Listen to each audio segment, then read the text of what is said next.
Ok, bueno, hace 2 semanas se hicieron unas preguntas y la semana pasada tuvimos la clase y ya no contesté las preguntas, entonces quiero pues retomar y poder platicar un poquito acerca de esto.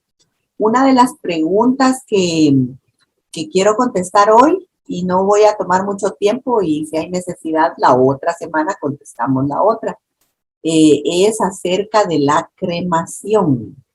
Delmi nos preguntaba, bienvenida Delmi, a tiempito te estás conectando. Delmi nos preguntaba, ¿verdad? ¿Qué realmente pensamos? Si es o no factible, correcto, si es pecado o no es pecado el hacer cremación.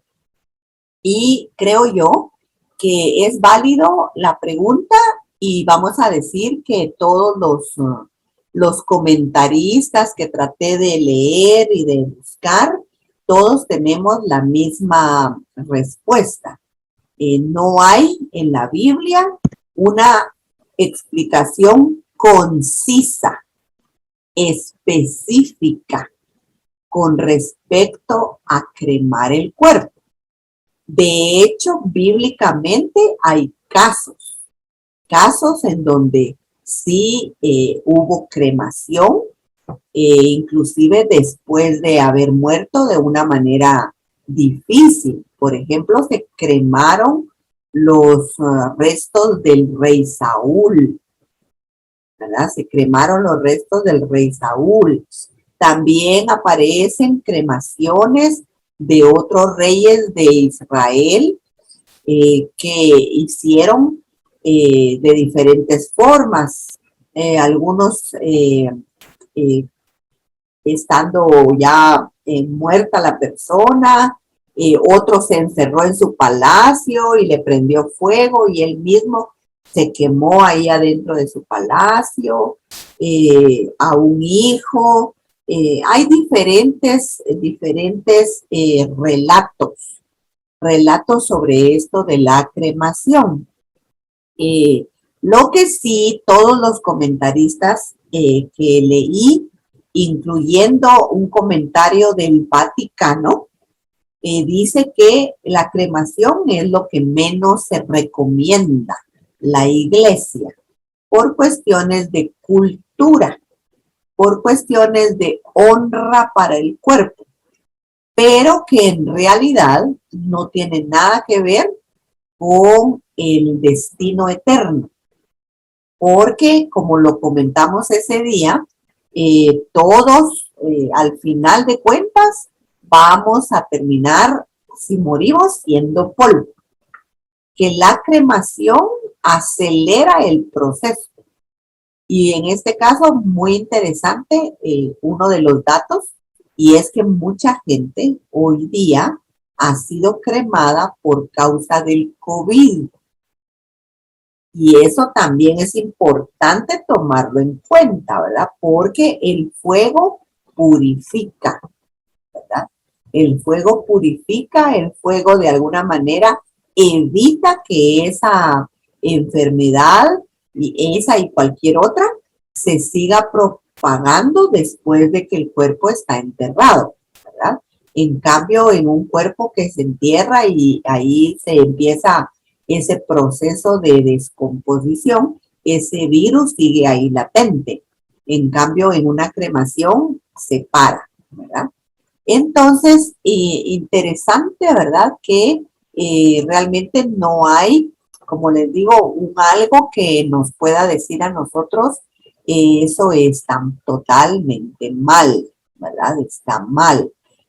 La Biblia muestra en varios lugares que se ha hecho el entierro o el depósito de los restos de la persona de acuerdo a la voluntad de la persona. Por ejemplo, los huesos de José, él pidió que no los dejaran en Egipto, ¿verdad? Y entonces ahí pasaron 40 años los huesos con el pueblo de Israel hasta que llegaron a la tierra de Canaán, ¿verdad? No era un asunto de veneración, sino era el cumplimiento de un deseo, ¿verdad? Sí, hay varios pasajes bíblicos que nos hablan de esto. También es importante decir que en algunos pasajes se menciona que los que hacían esto eran los pueblos de alrededor. En cambio, el pueblo judío no lo practica.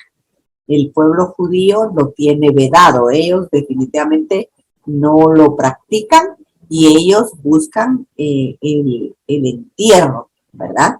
Y el entierro de diferentes maneras. Eso también es importante. Decir que hay un entierro bajo tierra, un entierro en cuevas. Nosotros practicamos un entierro en paredones, ¿verdad? Eso es, los nichos son paredones, ¿verdad? No es bajo tierra.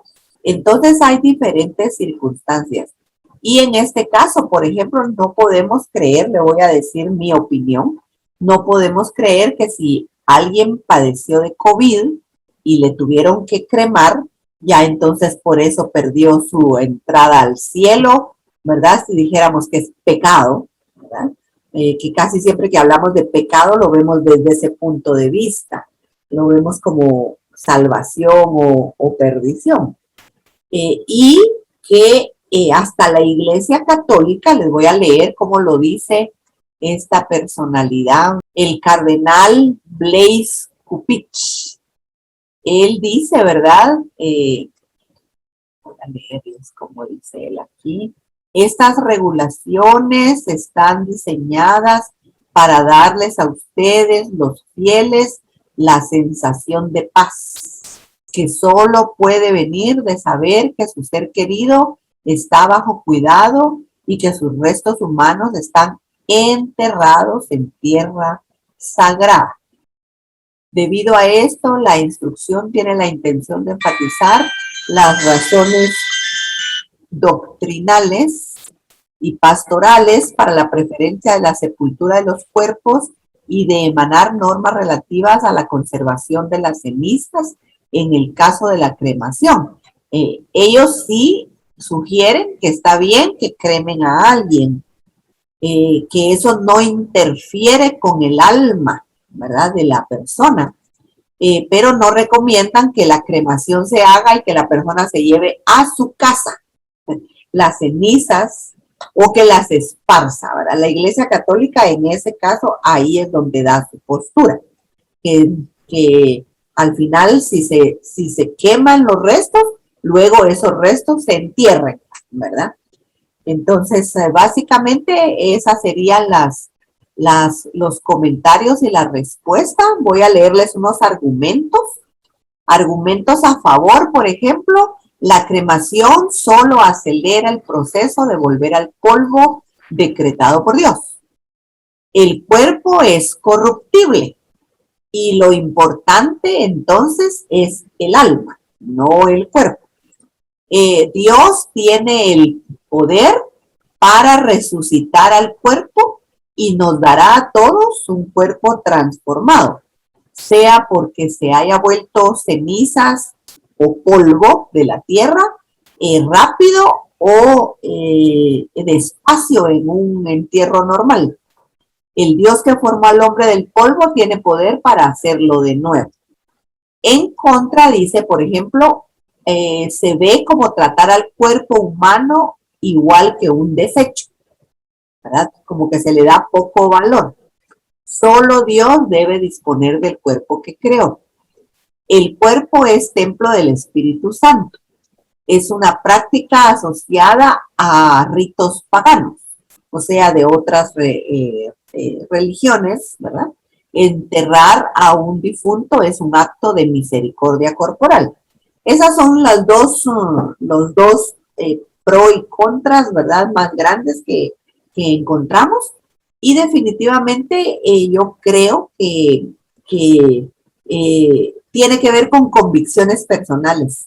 Tal vez ahí nos iríamos también a aquel verso que nos dice que todo lo que hagamos tiene que proceder de fe, tiene que proceder de convicción, porque si hacemos algo, aunque no sea malo, como comerte un chicle, pero tú estás por dentro pensando que esto es pecado, pues entonces no te comas el chicle, ¿verdad? Porque es peor hacer algo creyendo que es pecado. Pero la Biblia en sí no delimita esa respuesta, no tenemos claramente una respuesta que la Biblia diga no se debe hacer. Al contrario, hay un solo criterio, ¿verdad? Y es que Jesús, cuando el rico llegó a hablarle y a decirle que quería seguirlo, y el Señor le dijo, bueno, pues deja todo, vende todo y sígueme.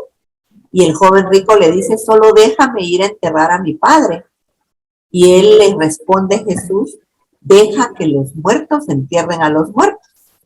Ahí pareciera que Jesús le da poca importancia a la ceremonia o al ritual del entierro.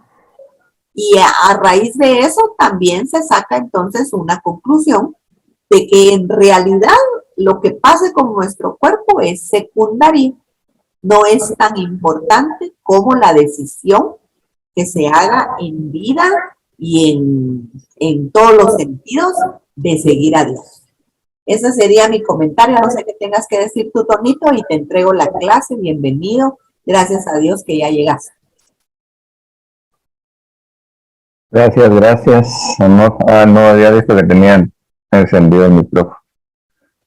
Pero bueno, qué bueno saludarles, mis hermanas, y muchas gracias ahí por la paciencia. Por lo menos ahí mi esposa me cubre un poquito mientras llego, ¿verdad? Hay veces que los días son un apretados, pero gracias a Dios ya estamos acá. Y escuché ahí lo que la invita estaba compartiendo con respecto a la cremación. Me gustaría saber si hay algún comentario por parte de ustedes, ¿verdad? Alguna pregunta que quieren hacer con respecto al tema.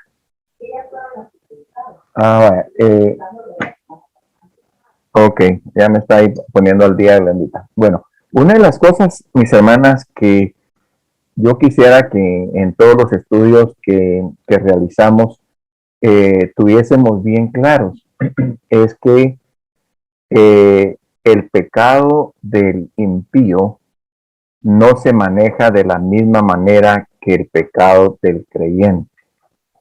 Esos puntos me gustaría que los pudiéramos compartir, dialogar, para que fuéramos disipando y que fuéramos afirmando que nosotros no podemos ser juzgados de la misma manera que se juzga a un no creyente. Porque nosotros como creyentes debemos de saber que la sangre de Cristo ha hecho una operación imputada en nosotros salvífica de limpieza y de perdón. Entonces, que los pecados del creyente tienen afección, sí, pero no desde el punto de vista condenatorio. El pecado del creyente, recuérdense que venimos de salir del tema del tribunal de Cristo, y en el tribunal de Cristo pues se amplió el criterio precisamente de que el pecado del creyente, o más bien el pecado del creyente ha sido perdonado, pero lo que se evalúa en la vida del creyente son sus obras, no sus pecados. Entonces, desde esa perspectiva, no podemos, por ejemplo, hablar de cremación, hablar de suicidio, hablar de pecados que, digamos, estamos creyendo que por el pecado en sí mismo la persona se condena. Porque si creemos que por el pecado en sí mismo la persona se condena, entonces invalidamos totalmente el sacrificio de Cristo en la vida de un creyente. Eso es en primer lugar. En segundo lugar, estamos poniendo un pecado por encima del valor de la sangre de Cristo, y la sangre de Cristo es suficiente, es completa. No hay ni un solo pecado que la sangre de Cristo no pueda limpiar ni pueda perdonar. Estas afirmaciones, mis hermanas, deben de estar bien firmes, bien sólidas, bien claras, en la vida de nosotros como creyentes, porque de esa manera cualquier pregunta se filtra a través de esas premisas, porque nosotros tenemos premisas establecidas. Cristo es el único medio de salvación y su aceptación da vida eterna y su rechazo da condenación eterna. Es lo único. De ahí los pecados del no creyente pues van a ser juzgados no para ver si se salva o se pierde, sino para ver, digamos, su magnitud de pecado, como lo vamos a ver cuando veamos el juicio del trono blanco. Y en el juicio o la evaluación del creyente es para conocer sus premios, qué obras de la vida del creyente no tienen valor, no tienen recompensa y qué obras sí tienen recompensa. Entonces, desde esa perspectiva, tenemos que estar claros en cuanto a todos los temas de pecado, como los que se mencionaron ahorita, cremación, digamos, suicidio o algo, tiene que estar filtrado por esa premisa. No podemos verlo de otra manera. Entonces, no sé si queda algo ahí todavía pendiente de clarificar o estamos claros con este punto, mis hermanas. ¿Quién quiere comentar algo? Diría yo, por ejemplo, ¿qué respondemos si la persona pregunta, por ejemplo, bueno, está bien, toda la sangre de Cristo cubre los pecados, si la persona se arrepintió, pero digamos, y si la persona no tuvo chance de pedir perdón, ¿cuál sería la respuesta correcta que le tenemos que dar? Es que una de las cosas que tenemos que tener claros es que desde el momento en que la persona recibió a Jesucristo como su Salvador personal, desde la perspectiva salvífica, Él es salvo para siempre. Si pidió perdón o no pidió perdón por X o Y pecado, eso va a ser evaluado en el tribunal de Cristo. Si no pidió perdón, por supuesto, anyway, de todas maneras, por un pecado no se va a premiar, se pida perdón o no se pida perdón, pues. O sea, yo puedo pedir perdón para restaurar mi comunión con Cristo, para restaurar mi comunión con Dios, no para que mi pecado me cuente por premio, pues, ¿verdad? Porque algo que sí tenemos que tener claro es que todo pecado no tiene aceptación de parte del Señor. Lo que tenemos que tener claro es cuál es el resultado del pecado del creyente. El resultado del pecado del creyente es pérdida de galardones. Y el resultado del pecado del no creyente es condenación eterna. Esos puntos, para mí, mis hermanas, deben de ser fundamentales, porque sobre ese fundamento es que manejamos toda la comprensión de la teología. Y no mezclar la consecuencia del pecado del creyente con la consecuencia del pecado del no creyente. Eso no puede ser, mis hermanos. De hecho, miren, desde antes de que hubiera una revelación nuevo testamentaria como la que tenemos ahorita, ya había, por ejemplo, David. Yo diría que David era un hombre que iba más allá de los conceptos de su época, porque David tiene un concepto, digamos, con respecto a muchas temáticas. Por ejemplo, digamos, en cuanto a la presencia, digamos, de Dios, todo el pueblo y todo el salvo del Antiguo Testamento creía que la presencia estaba únicamente en el templo y en el lugar santísimo, que era una vez al año que se manifestaba. Pero David escribe, por ejemplo, en el Salmo 139, ¿a dónde me iré de tu presencia? Si voy al Seol, ahí estás tú. Si voy, ahí estás tú. Y David no tenía una revelación como la que nosotros tenemos, pero tenía una comprensión teológica más allá de lo que los de su época tenían. Igual es, por ejemplo, David mismo dice, no se levantarán los malos en la congregación de los justos. Eso dice el Salmo 1. Entonces, no podemos revolver una cosa con la otra. Entonces, si fuera, asumamos que fuera pecado que se cremara, digamos, a un creyente. Eso no lo hace condenatorio. Eso no lo condena. Lo que va a pasar es que no le van a dar un premio por eso. Si se suicida, por ejemplo, por X o Y razón, por falta de fe, por falta de acercamiento al Señor, no le van a dar premio por eso, ¿verdad? Va a tener definitivamente pérdida, pero no lo lleva al punto condenatorio. No sé si ese punto, mis hermanas, yo quisiera sacarme mi mente y mi corazón y transportárselos para ustedes, para que vieran la realidad no solo teórica, sino vivencial con respecto a estas afirmaciones de la palabra. Entonces, me gustaría escuchar algún comentario de ustedes con respecto a este fundamento con el que estamos presentando ahorita. Una por una. Oye, no todas, sabes que ustedes, hombre, todos quieren hablar al mismo tiempo, hombre. A ver, hermana Lucy.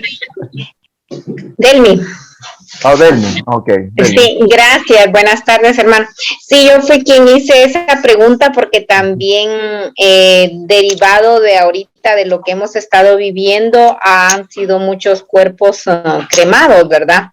Y yo en alguna ocasión, si alguien me dijo, mira, eso es pecado, ¿verdad? Eso directamente, más si una persona es creyente, eso es condenación. Y yo dije, bueno, si en algún momento lo pensé, pues ahora sé que no se puede hacer, ¿verdad?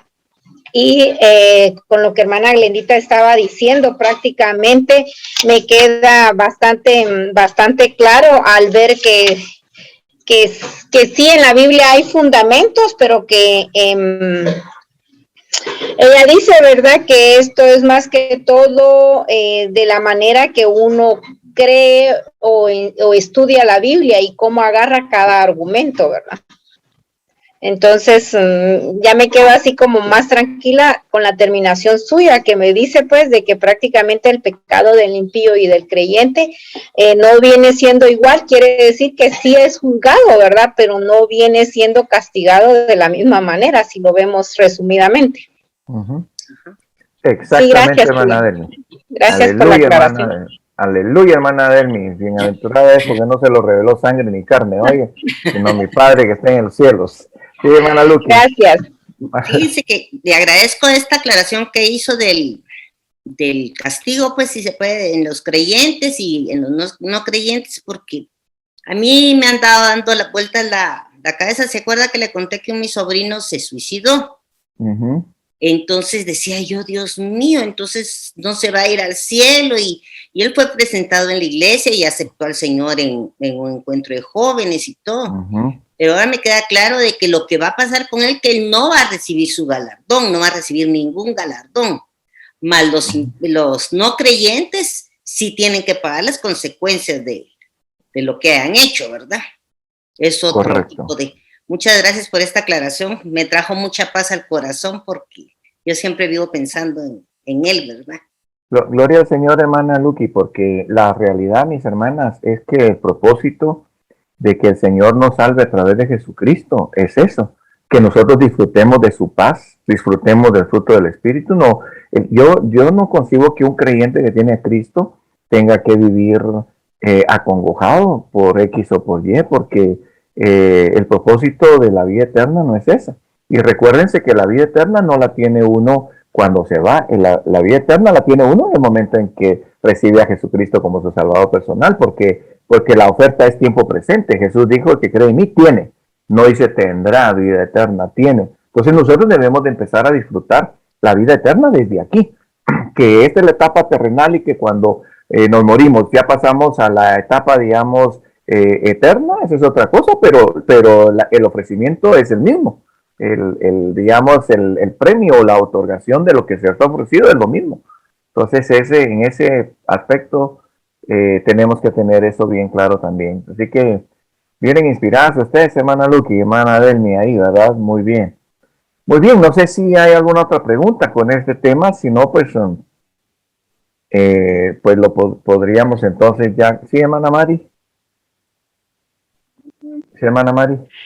Yo tengo aquí una duda.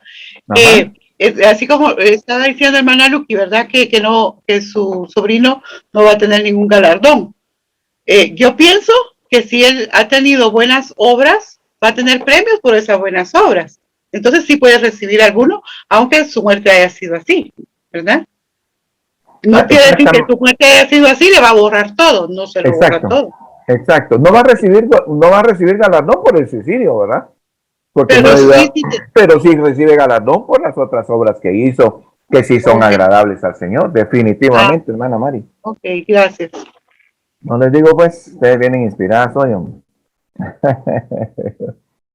Bueno, entonces estamos, mis hermanas, vamos entonces a entrar al tema de hoy.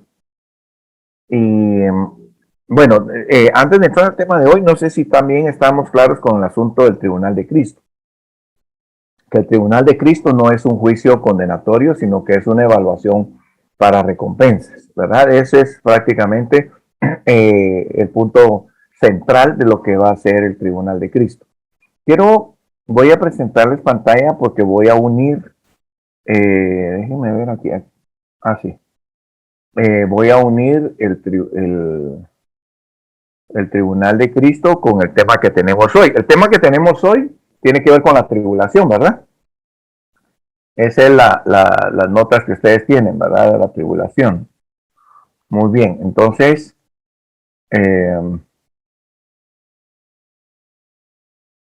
no sé si ya se mira la imagen ahí, amor, o todavía no. Ya. Ok. Entonces lo voy a poner aquí en pantalla completa, porque aquí tengo la gráfica. Va. Entonces lo que quiero es que tengamos claro, por ejemplo, aquí, sí ven mi cursor, ¿verdad? Sí, acá. Entonces aquí fue el arrebatamiento de la iglesia. La iglesia se fue para el Tribunal de Cristo, que es en las nubes. Aquí, digamos, se premió, digamos, galardonó a la iglesia, se posicionó y también inician las bodas del Cordero. Porque las bodas del Cordero, como hablé, es para la iglesia, pero no es solo para la iglesia. Las bodas del Cordero son para Israel también, porque hay un contexto de bodas para Israel. Entonces, el contexto de bodas de Israel está en el ingreso al reino. Así que por eso decimos que aquí empiezan y aquí van a terminar. Entonces, ahora nosotros vamos a retomar la parte de la tierra, porque aquí en el Tribunal de Cristo estábamos en las nubes, pero simultáneamente a que nosotros estamos siendo, digamos, evaluados en las nubes, la tierra siguió en actividad, digamos, con respecto a los que se quedaron. Y aquí entonces entra la tribulación.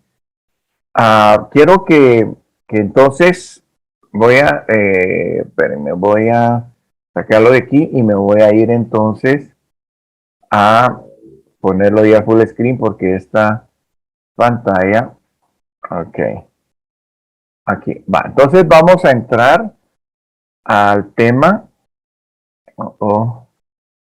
Déjenme ver aquí. Ok, ahora sí. Sí, aquí estoy, aquí me está. No, lo tengo aquí en mi teléfono. Muy bien. Ahora yo lo pongo, hermanos, como gran tribulación, aunque ya habíamos hablado de que, pues se menciona que la parte de la tribulación, de la gran tribulación realmente, es la segunda parte. Pero, digamos, lo tomamos como gran tribulación porque ese fue la forma en que Jesús la describió. Y ya vamos a ir ampliando un poquito más esto con respecto a la tribulación. Entonces vamos a empezar con el asunto de la definición y los conceptos de la tribulación. Y vamos a ver entonces aquí que la definición de la tribulación o su etimología viene del griego lipsis. Quiere decir congoja, aflicción, adversidad, desgracia, sufrimiento, todo lo que le quieran poner ahí de la familia de estas palabras que tienen que ver con el sufrimiento o con el dolor, pues con eso tiene que ver la palabra tribulación. Lo que tenemos que tener claro, mis hermanas, es que hay una diferencia de la misma manera que diferenciamos los pecados del creyente y los pecados del no creyente. También hay que diferenciar entre la tribulación personal y la tribulación escatológica. Debido, digamos, a que no se hace esta diferencia entre la tribulación personal y la tribulación escatológica, es que algunos textos también se mezclan. Y decir, no, pero es que aquí dice que por, digamos, la tribulación tenemos que entrar al reino de los cielos, así que la iglesia tiene que pasar. Entonces, ahí es donde se malentienden algunos textos personales. Y así que voy a ver aquí, por ejemplo, en Juan, eso, por supuesto, la información que yo le estoy dando aquí está en sus notas, pero aquí también la podemos ir viendo más visualmente. Entonces tenemos aquí, por ejemplo, Juan 16:33, cuando Jesús, digamos, habla a sus discípulos, dice: estas cosas os he hablado para que en mí tengáis paz. En el mundo tendréis aflicción, pero confiad, yo he vencido al mundo. Entonces algunos dicen: no, pero es que aquí Jesús ofreció la aflicción para el creyente. Ciertamente, mis hermanas, la vida presente conlleva tribulaciones, conlleva sufrimientos y conlleva dolor para todos. Lo único, la diferencia es que unos la padecemos de una forma y otros la padecen de otra forma, pero hay definitivamente sufrimiento, dolor, tribulación en la vida del creyente también, porque no estamos inmunizados a lo que es las afecciones de la vida presente. La única cosa que tenemos que ver, mis hermanas, es que en esta tribulación que tenemos nosotros expresada aquí en Juan 16:33, es una tribulación personal, porque lo que le pasa a una persona no nos pasa a todos en cuanto a los aspectos individuales. Pero, por ejemplo, la tribulación que pasa ahorita con la pandemia, esa sí es una tribulación escatológica, porque lo mismo está pasando en todo el mundo. Entonces, esa diferenciación es importante que la tengamos clara para saber cuándo se habla de tribulación personal y cuándo se habla de tribulación escatológica. Voy a presentarles todos los textos en cuanto a esto y luego les doy la palabra para ver si hay alguna pregunta o algún comentario con respecto a este tema. Les presento otro texto aquí. Perdón que se me estaba regresando el mismo texto. Les presento, déjenme ver, no sé qué. Ah, sí, perdón, es que aquí está marcando diferente. Muy bien, aquí tenemos otro texto entonces, Hechos 14:22. En Hechos 14:22 nos dice: confirmando los ánimos de los discípulos, exhortándoles a que permaneciesen en la fe y diciéndoles: es necesario que a través de muchas tribulaciones entremos en el reino de Dios. También, por ejemplo, se usa este texto para hablar de que la iglesia pasa la tribulación.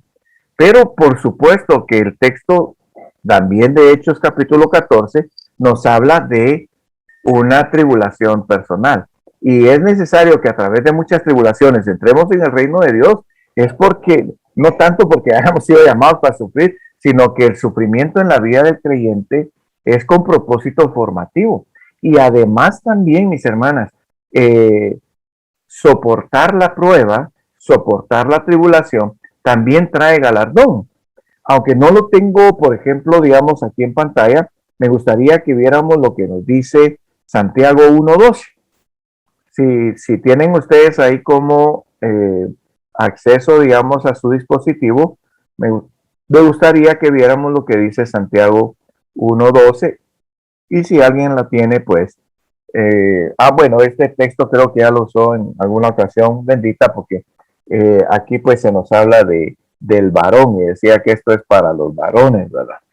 Pero pues lo que quiero destacar es que el soportar la prueba también da un galardón.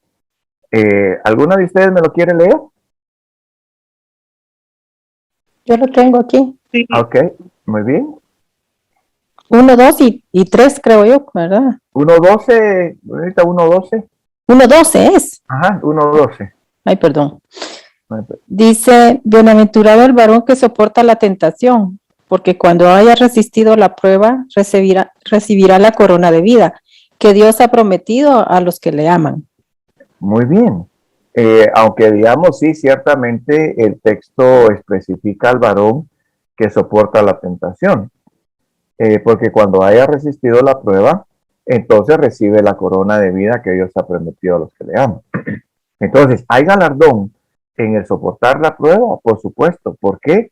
porque la confianza en Dios tiene galardón, porque la madurez tiene galardón, porque, digamos, poner esfuerzo y sacrificio por la causa de Cristo tiene galardón.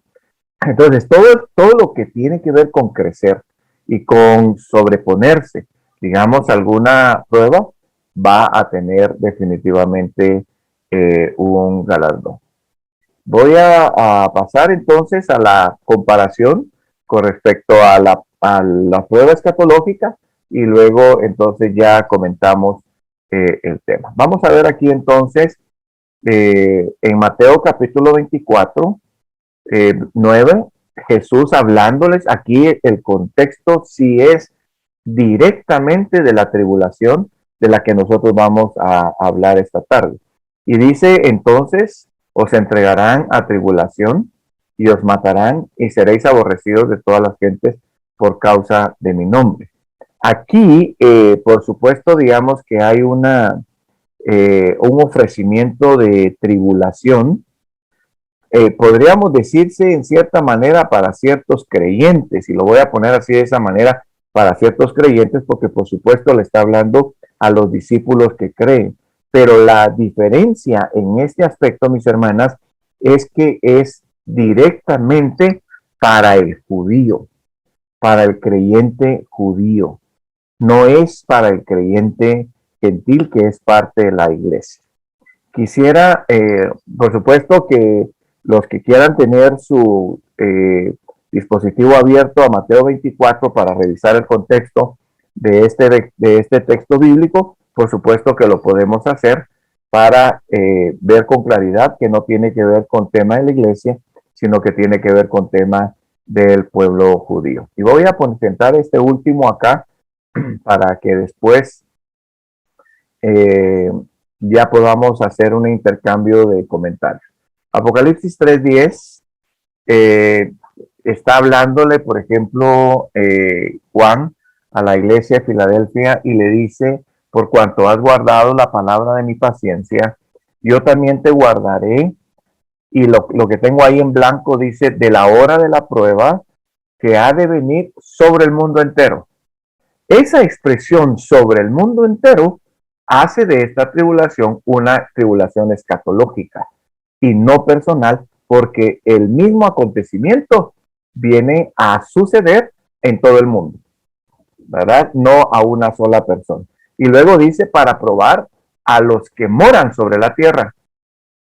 Y no dice para probar a los creyentes o probarlos, digamos, a los que creen en mí o a ustedes como creyentes. Sencillamente es para probar a los que moran sobre la tierra. Voy a detenerme aquí. Voy a dejar de compartir un poquito de pantalla para que compartamos un poquito si estamos claros con el aspecto de la diferencia de la tribulación personal y la tribulación escatológica, o si tenemos algo que clarificar de mejor manera. A ver quién nos quiere mencionar algo.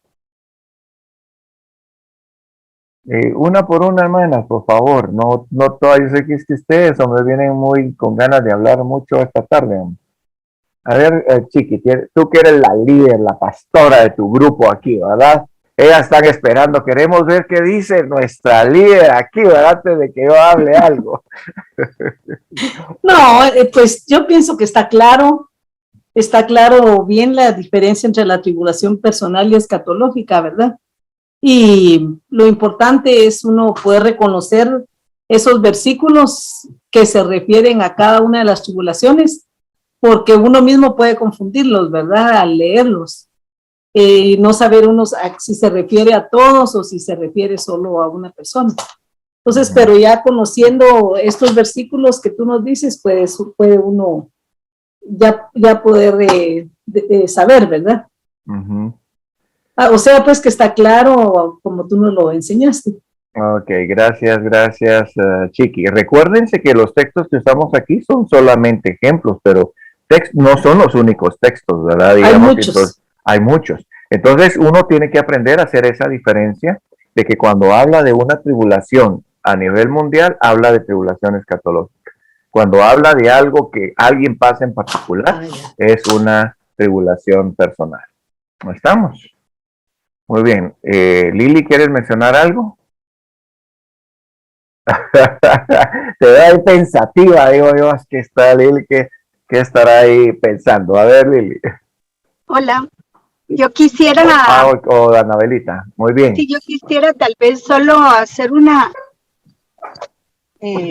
observación, pero no sé si así es, ¿verdad? A veces en la tribulación escatológica, como tú dices, es mundial, pero muchas de las cosas que van a pasar en la tribulación escatológica puede ser que estén pasando en cada uno de nosotros, pero todas ahorita son para construcción, digámoslo así, ¿verdad? En cambio, lo que pueda venir, las mismas cosas van a suceder posteriormente, pero ya en juicio, ¿verdad? No va a ser en crecimiento, sino para juicio. Pues no sé si me la estoy fumando. No, de ninguna manera. De ninguna manera, Anabelita, no les digo que ustedes vienen inspiradas, ese es exactamente el punto. Pero mira, definitivamente tenemos que clarificar nada más algunos puntos. En primer lugar, la tribulación, digamos, escatológica que puede estar pasando ahorita, digamos nosotros los creyentes por la pandemia, no es parte de del periodo particular de la tribulación, sino que lo que estamos teniendo ahorita son señales escatológicas. ¿Estamos claros? O sea, estamos de alguna manera padeciendo, algunos creyentes están siendo alcanzados por las señales escatológicas, porque hay creyentes que han fallecido y que han partido con el Señor. Pero lo que nosotros estamos viviendo ahorita no es la tribulación escatológica que se va a dar en la gran tribulación. ¿Estamos claros, digamos, en ese aspecto? Sí, sí, perfecto. Sí, decirlo ahí en pantalla. Es que Lendita también me está comentando aquí, por supuesto ella está escuchando también, pero por supuesto, en la tribulación, o si digamos a mí se me muere un hijo en este momento, no es parte de la tribulación escatológica. Esos son los puntos que tenemos que tener claros, ¿verdad? Que algunos están siendo alcanzados por las señales escatológicas es diferente a las tribulaciones que vamos a ver en específico con respecto a este periodo de tribulación. Porque si hay, si hay algún periodo abundante de especificación, es este periodo de tribulación. Este periodo de tribulación tiene abundancia de especificación en cuanto a lo que va a haber aquí y que la iglesia no lo va a pasar. ¿Estamos claros ahí? Anabelita, no sé si también te resuelvo la duda o te la agrando. No, sí, súper bien, gracias. Ok, y gracias por también la participación, Anabelita. ¿Oye? Muy bien. Bueno, vamos entonces, voy a compartirles nuevamente pantalla para avanzar en lo que tenemos, digamos, previsto para esta tarde. Muy bien. Tenemos aquí entonces. Sí. Vamos a ver entonces ahorita la mención que Jesús hace y por eso es que la titulamos como gran tribulación. Bueno, antes de eso, déjame ver acá. Sí. Vamos, antes de ver la mención, vamos a ver la descripción o la definición de lo que va a ser este periodo de tribulación. Dice aquí que es un breve periodo de terribles juicios y del reinado del anticristo que precederá a la gloriosa venida del Señor Jesucristo. Aquí hay varios puntos que quiero ver si ustedes los tienen claro, mis hermanas, en cuanto a este aspecto. En el sentido breve, es un periodo breve porque solo durará 7 años. Digamos, ¿por qué la tribulación no entra como una dispensación? Porque no tiene la cantidad de años para hacer una dispensación, para hacer una época. Por lo menos debería de contar con 50 años para poder ser una época.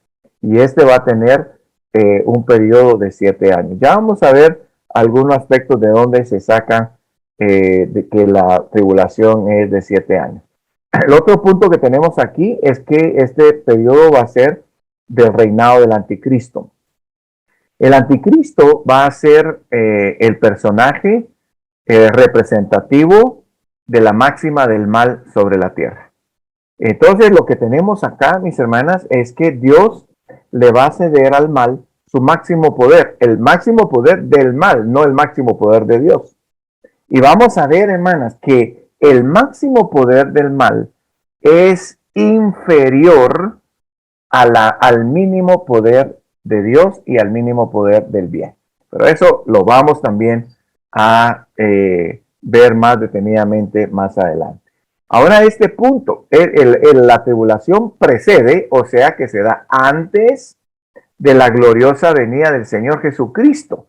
Quiero que me digan cómo entienden esto, porque algunas veces podríamos estar creyendo que el arrebatamiento es únicamente la venida de Cristo.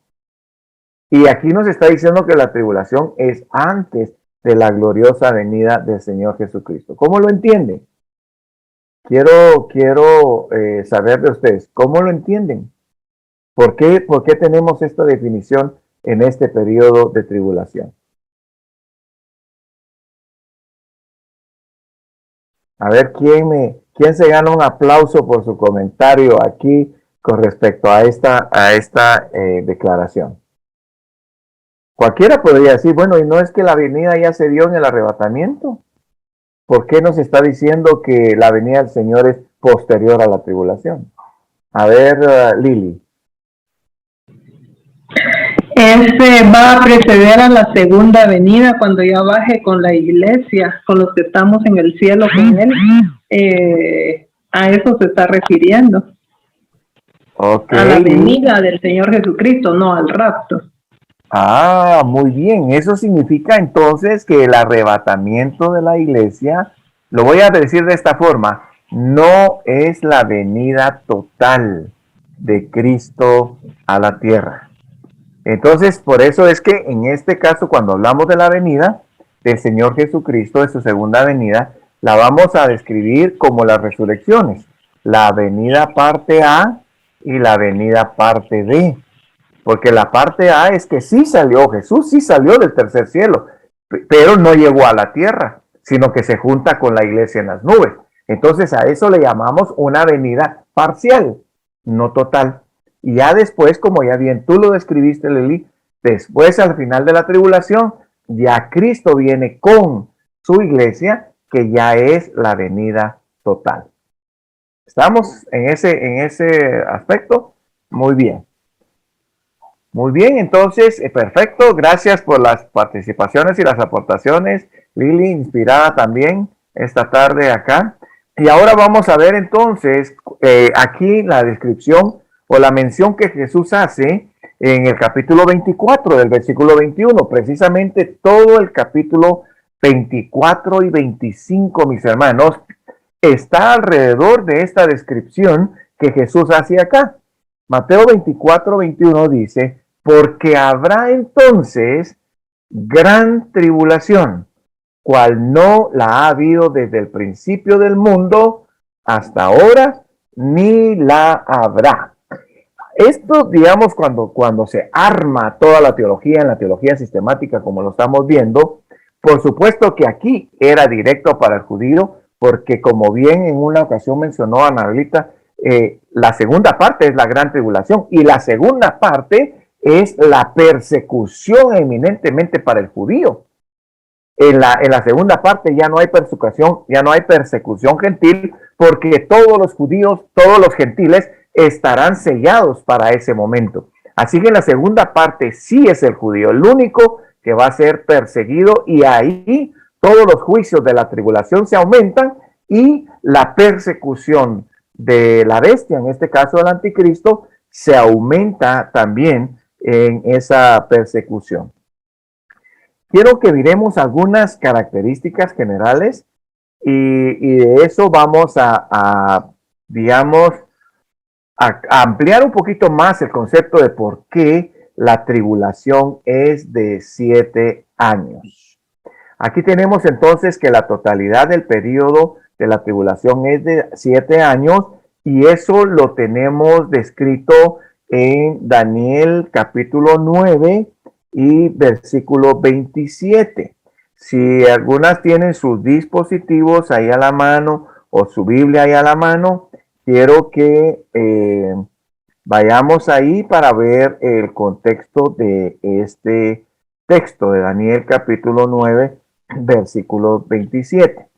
Si ya llegaron, quiero que por favor vayan al versículo 20 y vean el título que tienen ahí, del versículo 20 en adelante. A ver, la que lo tenga, que me lo diga, por favor, a hermana Mari. Dígame, hermana Mari, ¿qué título tiene usted ahí? Profecía de las 70 semanas. Muy bien, gracias. Estamos perfectamente en el punto. Así que Daniel 9:27 es parte de la profecía de las 70 semanas. Pregunto, mis hermanas, ¿cuántas de ustedes ya han oído hablar algo de la profecía de las 70 semanas? ¿No? ¿No, hermana Lucky? Bendita tampoco. Delmi tampoco. Chiqui, creo que sí has oído hablar ya algo de la profecía de las 70 semanas. Muy bien. Esta profecía, mis hermanas, es la que de alguna manera delimita el procedimiento de este periodo. La palabra semana aquí no quiere decir, digamos, un periodo de 7 días como es para nosotros. Para nosotros una semana es un periodo de 7 días, pero para el contexto del texto en el que está siendo dicho, no tiene que ver con semana de días, sino que tiene que ver con semana de años. La palabra que se usa para aquí semana es la palabra Shewin, que lo único que dice son periodo de 7. No dice si es de años o si es de días, pero cuando es de días, lleva la palabra a decir periodo de 7 días. Cuando no la lleva, entonces es de 7 años. Y vamos a ver si la descripción que tenemos aquí encaja con días o encaja con años. Y eso es lo que quiero que ustedes vean acá. Por ejemplo, digamos, no vamos a leer los versículos desde el 20 porque nos habla de que Daniel está orando para pedir dirección sobre el tiempo del cautiverio. Y como ya se está llegando los 70 años que había hablado Jeremías de cautiverio, entonces Daniel quiere saber si van a seguir en cautiverio o qué va a pasar. Y entonces leamos en el versículo 23 y 24 en adelante. Dice el 23, al principio de tus ruegos fue dada la orden y yo he venido para enseñártela, porque tú eres muy amado. Entiende pues la orden y entiende la visión. Versículo 24, 70 semanas están determinadas sobre tu pueblo y sobre tu santa ciudad para, aquí está el propósito de esta profecía, terminar la prevaricación, que esa palabra la entiende bien una que sea abogada, porque la prevaricación tiene que ver cuando el que está en gobierno, un juez, condena a un inocente o absuelve a un culpable. Ahí se comete prevaricato, cuando no se hace justicia. Entonces, la profecía es para terminar esto, poner fin al pecado, expiar la iniquidad, o sea, sacar la totalidad de la maldad, traer justicia perdurable y sellar la visión de la profecía y ungir al Santo de los Santos. Yo preguntaría, hermanas, este propósito de esta profecía, en este versículo, ¿lo tenemos cumplido hoy en día? ¿Qué dicen ustedes? ¿Ya los gobernantes hacen la justicia perfecta? ¿O tenemos mucho de lo que está aquí escrito? Todavía el pecado, en lugar de quitarse, ha aumentado. Digamos, hay mucha maldad. Podríamos decir también que Jesús no ha venido a ser ungido como el santo de los santos de todo. Él, por supuesto que es Rey de Reyes, pero el judío todavía no lo acepta. Entonces, él va a tener que venir con ungimiento para esto. Ahora, miren cómo se describe la semana. Versículo 26 dice, después, versículo 25, sabe pues y entiende que desde la salida de la orden para restaurar y edificar Jerusalén hasta el Mesías príncipe, habrán 7 semanas y 62 semanas. O sea que hay un punto de partida. El punto de partida es el decreto de restaurar y edificar Jerusalén. Pregunto, ¿cuándo se emitió ese decreto? Ese decreto se emitió, mis hermanas, en el 445 antes de Cristo por Artajerjes. Así que, como dice que ese es el principio de las semanas, hasta el Mesías príncipe, o sea, hasta que Cristo vino. Del 445 al 0, digámoslo así, antes de Cristo, ¿cuántos años tenemos? 445. ¿Me explico ahí? Y luego, digamos, 445 más los 33 que tenemos que vivió Jesús sobre la tierra cuando muere. ¿Estamos claros ahí con ese punto? Así que ahí no podía haber días. Esta profecía no se podía cumplir en días, sino que tenía que cumplirse en años. Ahora vean una cosa, mis hermanas. 478, déjenme ver aquí, serían 69 por 7. Muy bien, 478, 5 años. Muy bien, vean, hagamos, si ustedes tienen ahí cómo hacer cuentas, tal vez hay alguna matemática acá, ¿verdad? Pero prácticamente 7 semanas y 62 semanas, ¿cuántas semanas son? 69. ¿Estamos claros en ese punto? Las 7 semanas y 62 semanas son 69. Ahora, quiere decir que la semana 69 se cumple en el tiempo de Cristo. Vamos a sumar 445 años, que es de donde se emite el decreto, más los 33 de Cristo da 478. Y 69 por 7 son 483. Hay una diferencia de 5 años. Y esa diferencia de 5 años es, mis hermanas, porque el calendario gregoriano no es exacto. Tiene una diferencia precisamente de 6 años. Por supuesto que ese no es tema ahorita de esto para profundizarlo, pero les doy la información para que cuando ustedes profundicen un poquito más y podamos ver un poquito más de historia en cuanto a esto, vamos a profundizar un poquito más en esa diferencia que hay en el calendario de hoy con respecto al calendario judío. Así que la semana 69 se cumple en la crucifixión de Cristo. Estamos en ese punto. Muy bien, como el reino es lo ofrecido, para el cumplimiento de esta profecía, nos estarían haciendo falta 7 años para el cumplimiento de esta profecía, ¿cierto? Vale. Entonces miren lo que dice el 9:27, precisamente de Daniel 9. ¿Qué dice el 9:27 de Daniel 9? Por otra semana más. Por otra semana confirma el pacto con muchos, ¿cierto? Aquí está, esta semana es la que completa las 70 semanas. Si esta semana se hubiera cumplido exactamente así correlativamente, el reino hubiera entrado cuando Cristo vino. El reino hubiera entrado cuando Cristo vino. ¿Y cuánto tiempo describe Juan que era el reino? 1000 años. Eso significa, mis hermanas, que ya la eternidad estuviera dada. Entonces, la pregunta es, ¿qué pasó? ¿Qué pasó con esta profecía? Lo que pasó, mis hermanas, es que con el rechazo del pueblo judío, este reloj profético de esta profecía se detuvo en la crucifixión de Cristo. entonces se abrió un paréntesis profético para darle lugar a la iglesia y que la iglesia fuera la que anunciara entonces el mensaje de Cristo. Ya no fue Israel, porque Israel había fracasado en ese mensaje por el rechazo de Cristo.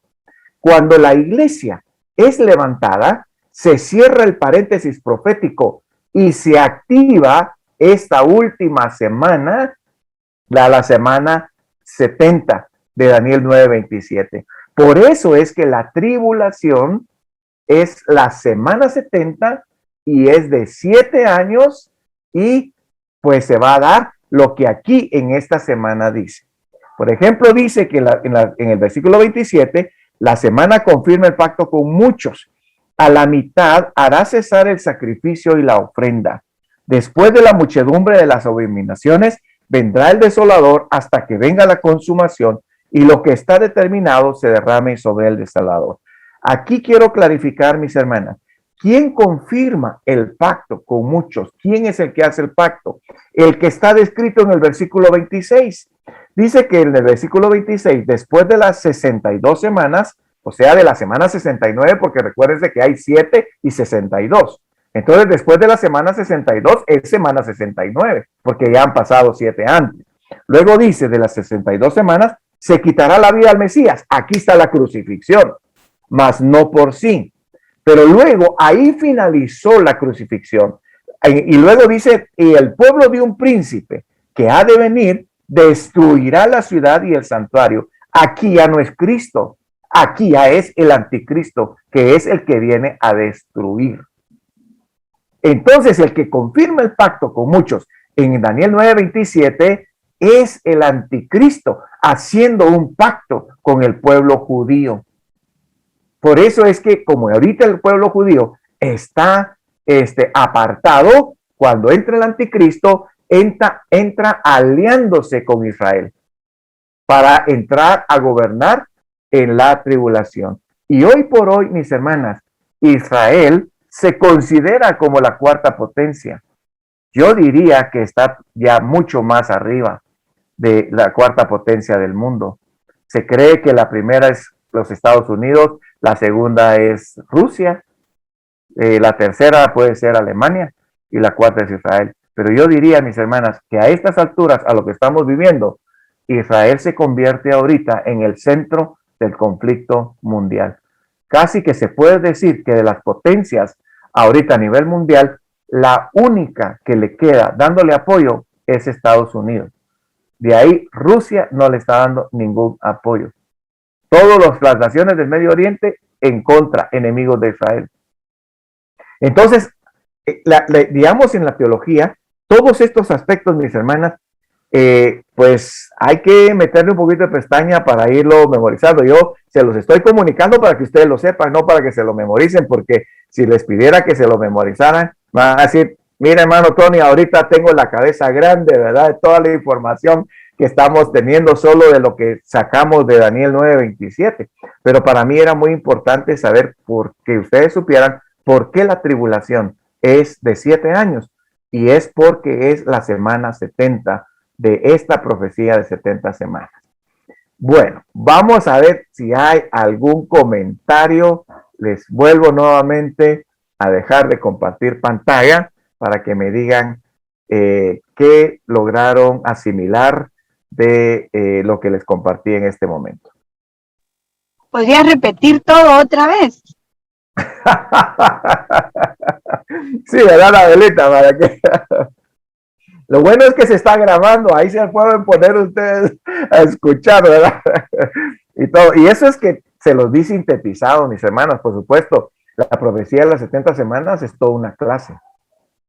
Es toda una clase, definitivamente, pero como ahorita estamos tratando de acomodarlo al tiempo que establecimos, estoy casi que sintetizando muchos aspectos en cuanto a esto. Pero por lo menos ustedes ya saben por qué la tribulación es de 7 años y de dónde viene, que es de esta profecía de las 70 semanas. En otra ocasión ya vamos a tener tal vez oportunidad de profundizar y detallar y especificar todo lo que va a ser y las comparaciones. Miren, hermanas, yo me disfruto la escatología, se los puedo decir, mis hermanos, la profecía me la disfruto, ver cómo el cumplimiento de la profecía es un cumplimiento en detalle, no es ni siquiera, bueno, va a pasar esto grande, no sabemos ni cómo, no, hombre, toda la profecía, el Señor se encarga de especificarla para que nosotros podamos ver con claridad su grandeza, su omnisciencia, su poder.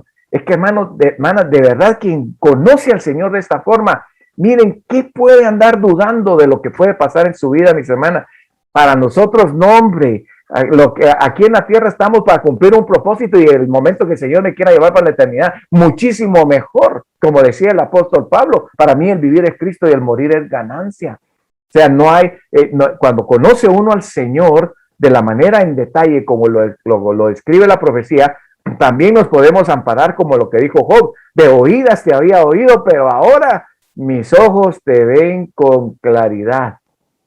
Cuando uno conoce al Señor de esa manera, mis hermanas, yo sí les puedo decir, mis hermanas, el gozo del Señor debe de ser nuestra característica diaria y la confianza en Él. Y que no haya prueba de ninguna forma, mis hermanas, que nos haga de alguna manera debilitarnos en nuestra fe, sino al contrario, decir, Señor, esto es pasajero, las pruebas para el creyente son formativas, las pruebas con el creyente es para que tú te glorifiques, para que tú te manifiestes, y esto no es lo ofrecido para nosotros. La ciudadanía nuestra no es terrenal, la ciudadanía nuestra es eterna, mis hermanos. Estos son puntos que tenemos que tener claro con esto. ¿Algún comentario? Si no, vamos a avanzar en lo que seguimos. Hermano, solo una pregunta. Sí, hermana Jenny. Bien. Entonces, la tribulación inicia en la semana 70 de la que habla Daniel. Correcto, es la ahí, semana ¿verdad? 70, correcto. Ah, correcto, ya. Correcto. Uh-huh. Y la semana 69 ya está cumplida en la crucifixión de Cristo. Pero ahí hubo un paréntesis, llevamos 2000 años de paréntesis prácticamente. Pero en el momento en que la iglesia es quitada de la tierra, el paréntesis profético se cierra y se activa la semana 70. Por eso es que la tribulación termina con la gloriosa venida de nuestro Señor Jesucristo, con el ungimiento del Rey, con el recibimiento del Rey para su reino, que ya lo vamos a ver también más adelantito. No sé si sí, hermana Jenny. Podríamos decir, con lo que usted dijo ahorita, que después que terminó la semana, ¿qué? La 69. Sí, la 69. Entonces, ahí prácticamente inició la dispensación de la gracia. Correcto, correcto. Y al terminar la dispensación de la gracia, aparece la semana 70. Aleluya, es que no les digo, pues, mis hermanas, hombre, es que ustedes están filudas hoy, hombre. Absolutamente así es, hermana Jenny. Ah, bien, gracias, mi hermano. Perfecto, perfecto. Bueno, mis hermanas, vamos entonces, me alegra mucho que nos estemos haciendo entender. ¿Saben de qué me gozo? Que el Espíritu Santo esté dando comprensión, mis hermanos. Porque de eso sí les puedo, yo, la comprensión de cada creyente, yo me la disfruto, porque le digo al Señor, tu Espíritu obrando, Espíritu Santo, tú clarificando tu palabra en la mente de mis hermanas. Así que, gloria al Señor por eso. Y voy entonces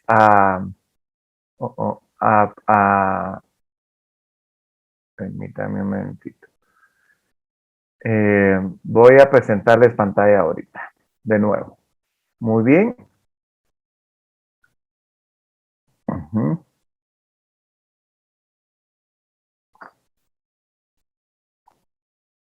Muy bien, creo que ya me dicen si ya está ahí en presentar. Ya tenemos ahí la pantalla puesta. Muy bien. Quiero que veamos ahora entonces, mis hermanas. Miren, nos vamos a disfrutar esta parte de acá. Con respecto, ahí quiero que las que tienen sus Biblias a la mano, logremos disfrutar cómo esto va a encajar con lo que Juan dice. Y esto sí me lo quiero disfrutar con ustedes. Vamos a ver acá. Muy bien. Veamos aquí lo que tenemos en pantalla, mis hermanas.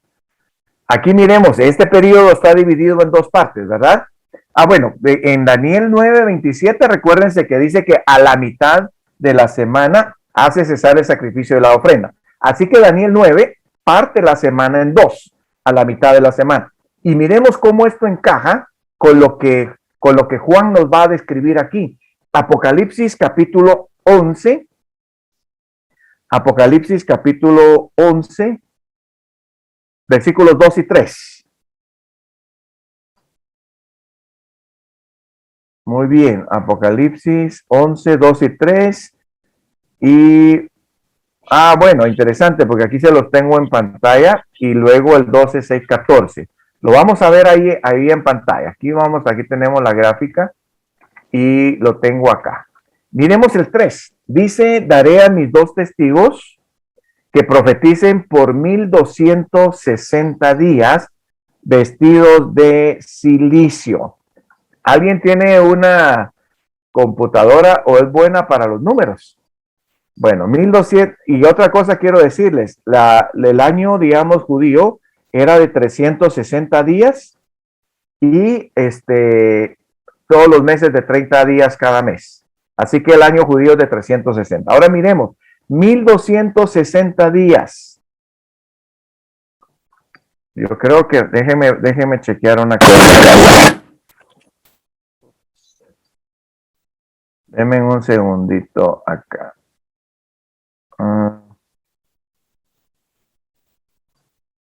Dime un segundito. Solo quiero chequear algo acá.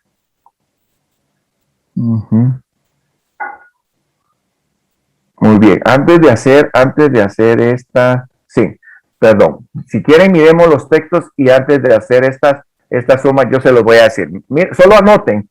Por ejemplo, 11.3 dice 1260 días, ¿verdad? Vamos a ver en el 2.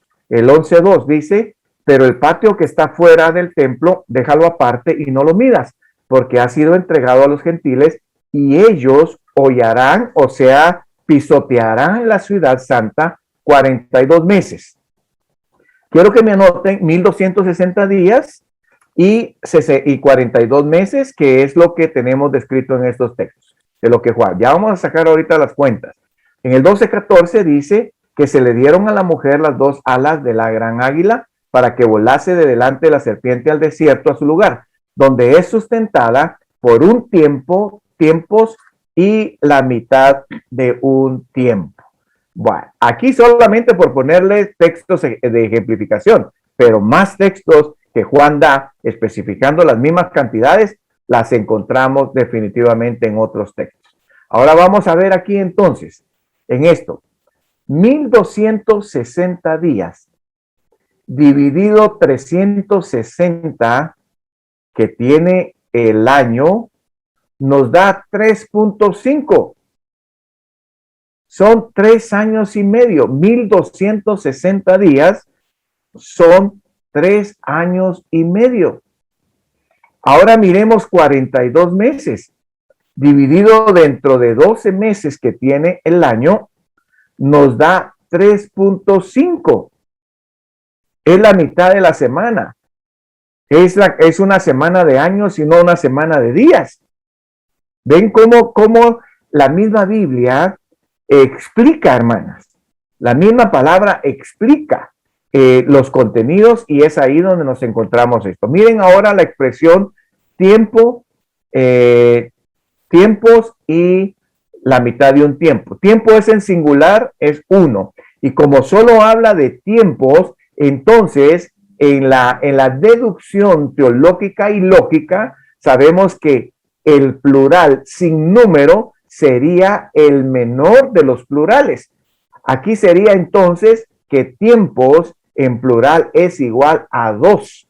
Es el consecutivo al singular de 1. Y luego tenemos la mitad de un tiempo. Eso significa entonces que aquí, mis hermanas, hay 3 años y medio. Me gustaría comentarios sobre la numerología. ¿Quién de las que estamos aquí les gustan los números?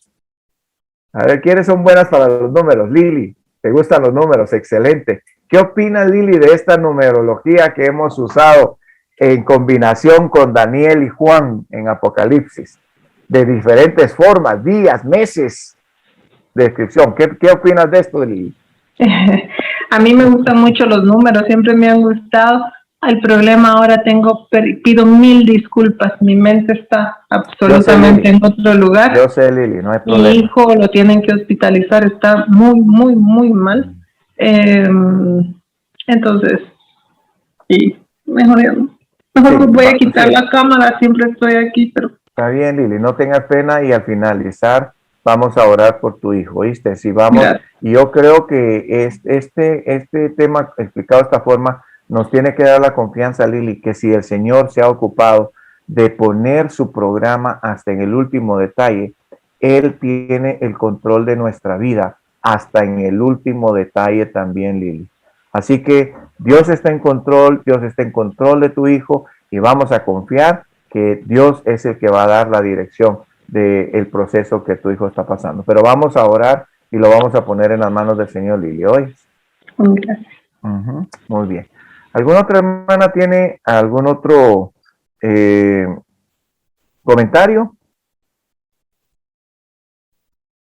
¿No?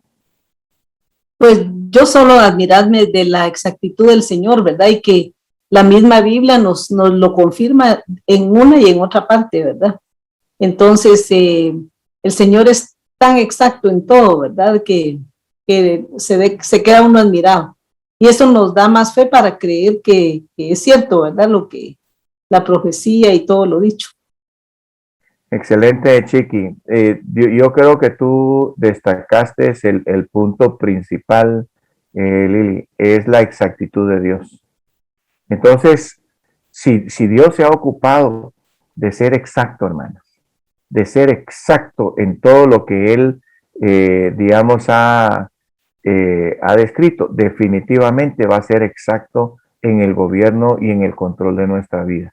Solo tenemos que tener la confianza en que definitivamente el Señor, pues, Él sabe lo mejor para cada uno de nosotros. Él sabe lo mejor para cada uno de nosotros, y pues debemos de confiar en Él. Cuando de veras descansamos en Él, mis hermanas, yo les aseguro que aún en la prueba más difícil podemos encontrar paz y podemos encontrar definitivamente esa paz que sobrepasa todo entendimiento. Y de veras vamos a orar porque la paz que sobrepasa todo entendimiento guarda el corazón y los pensamientos de Lili por el proceso con respecto a su hijo. ¿Hoy? Bueno, vamos a terminar en una parte. Solo quería ver aquí hasta dónde. Denme un segundito, mis hermanas.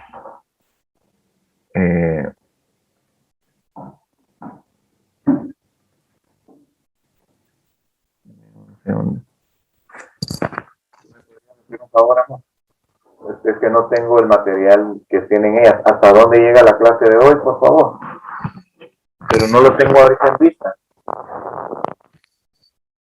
Muy bien, vamos entonces a ver entonces la siguiente parte. Denme un segundito. Vamos entonces a pasar a esto. La pregunta que viene acá es: ¿pasará la iglesia a la tribulación? Esa es una de las preguntas que definitivamente nos hacemos. El texto que ya tenemos aquí en el Apocalipsis 3:10 fue un texto ya usado. Entonces nos dice que nos va a librar de la prueba que va a venir sobre el mundo entero. Quiero usar este otro texto en 1 Tesalonicenses 1:9 y 10, que nos dice: porque ellos mismos cuentan de nosotros la manera en que nos recibisteis y cómo os convertisteis de los ídolos a Dios para recibir al Dios vivo y verdadero. Si podemos darnos cuenta, mis hermanas, está hablando de la conversión aquí de los tesalonicenses. Se convirtieron de los ídolos al Dios vivo y verdadero, ¿verdad? Y el 1:10 dice: y esperar entonces de los cielos a su Hijo, al cual resucitó de los muertos, a Jesús, quien nos libra de la ira venidera. Y esa expresión de la ira venidera es una ira escatológica. Y como bien dijo definitivamente, Anabelita, la segunda venida de Cristo y la tribulación, mis hermanas, son juicios que vienen sobre la tierra, no para los creyentes, sino que es para el no creyente. Eso es algo que tenemos que ir remarcando definitivamente en lo que tenemos acá. Muy bien, denme un segundito. Muy bien, vamos a ver entonces acá la última pregunta que tenemos. ¿Es posible obtener salvación durante la gran tribulación? Creo que en una ocasión ya se mencionó esta pregunta, pero aquí la tenemos en pantalla para reafirmarla. Y nos dice aquí en el 7:9 entonces de Apocalipsis: después de esto miré, y he aquí una gran multitud, la cual nadie podía contar, de todas naciones y tribus y pueblos y lenguas, que estaban delante del trono y en la presencia del Cordero, vestidos de ropas blancas y con palmas en las manos. El punto tal vez que podríamos resaltar del texto habla de una multitud. Creo que sí, definitivamente, Anabelita, ya estoy recordando, lo mencionó en una ocasión, y precisamente acá la connotación que dice de todas naciones, tribus, pueblos y lenguas, habla definitivamente no de los judíos, sino de todos los creyentes gentiles que se van a dar precisamente en este periodo de tribulación. Luego dice que estos están entonces en la presencia del Cordero, vestidos de ropas blancas con palmas en las manos. Vamos a ver, por ejemplo, en el 14, Juan pregunta quiénes son estas personas. Y entonces, el Señor le dice a Juan: dime tú quiénes son estas personas. Y Juan le dice: Señor, tú lo sabes. Y él me dijo: estos son los que han salido de la gran tribulación y han lavado sus ropas y las han emblanquecido en la sangre del Cordero. Entonces, este texto es claro, mis hermanos, que los salvos de este texto son salidos de la gran tribulación. O sea que no son salvos de antes de la tribulación ni de todas las épocas, sino que son salvos de la tribulación. Aquí también vamos a ver una especificación en el 24, que también Juan, ya hablando precisamente de después de la tribulación, ya para entrar al milenio, dice en el 4, acá, vi tronos y se sentaron sobre ellos los que recibieron facultad de juzgar. Y vi las almas de los decapitados. Aquí vemos que el juicio de muerte por no renunciar a la fe de Jesús en este periodo va a ser por decapitación, por causa del testimonio de Jesús y por la palabra de Dios. Los que no habían adorado a la bestia ni a su imagen y que no recibieron la marca en sus frentes ni en sus manos, y vivieron y reinaron con Cristo 1000 años. Muy bien.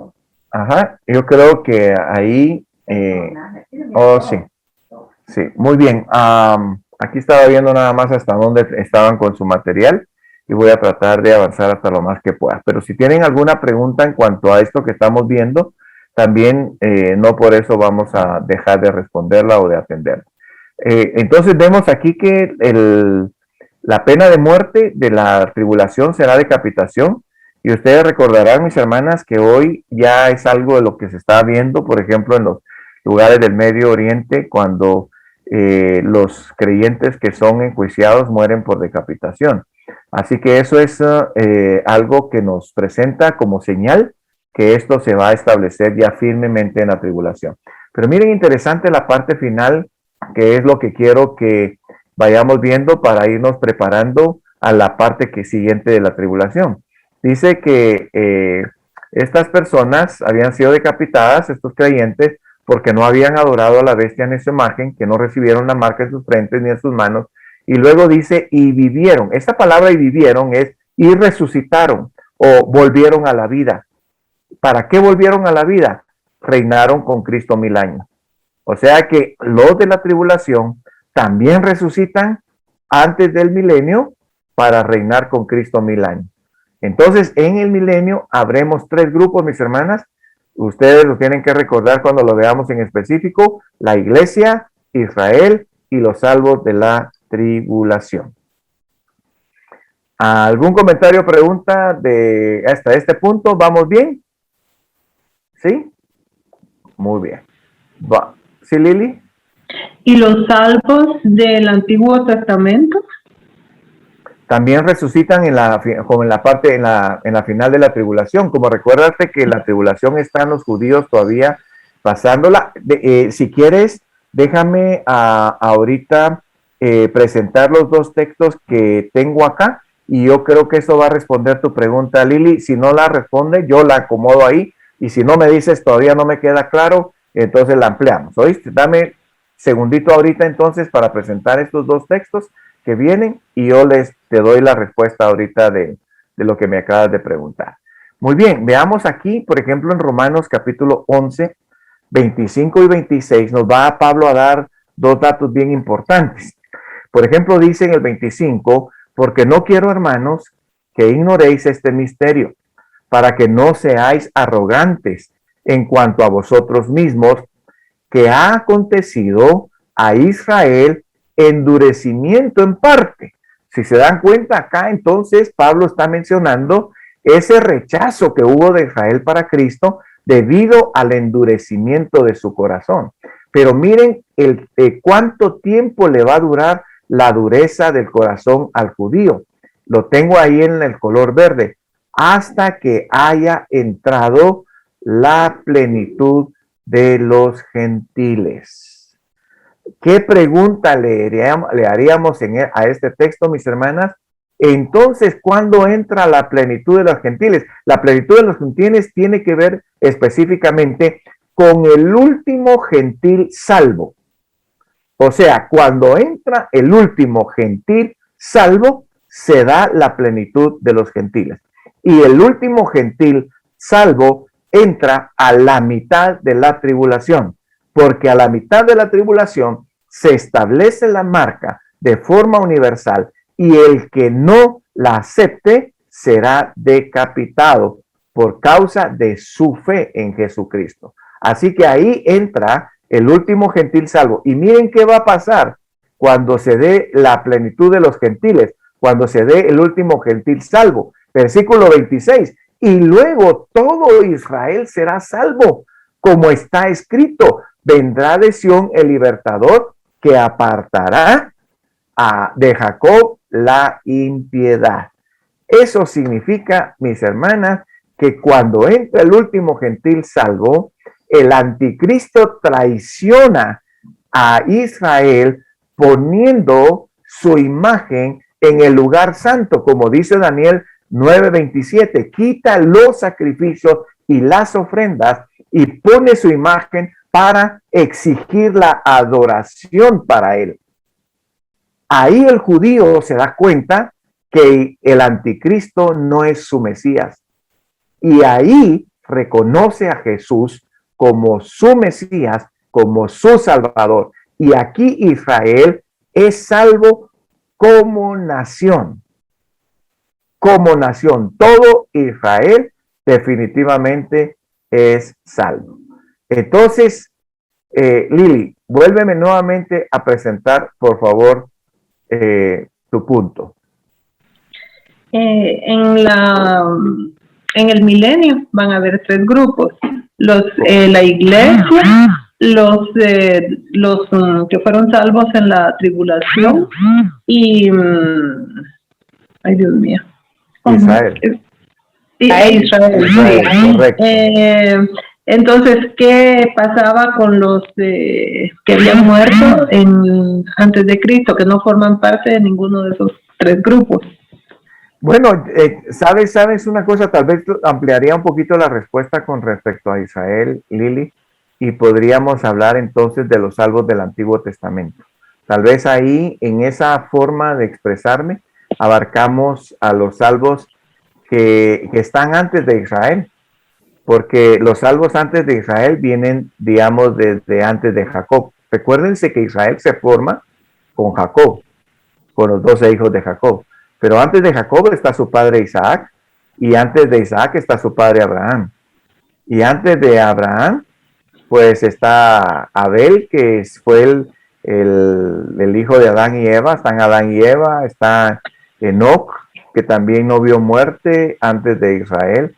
Está Noé y su familia. Entonces, ellos que no son parte de Israel estrictamente, pues también resucitan ahí en el ingreso al reino. Entonces, tal vez amplío, Lili, la expresión que en lugar de hablar de iglesia, creyentes de la tribulación, y en lugar de decir Israel, vamos a decir los creyentes del Antiguo Testamento. Entonces ahí integramos todo creyente antes de Cristo, los creyentes en Cristo y los creyentes después de Cristo.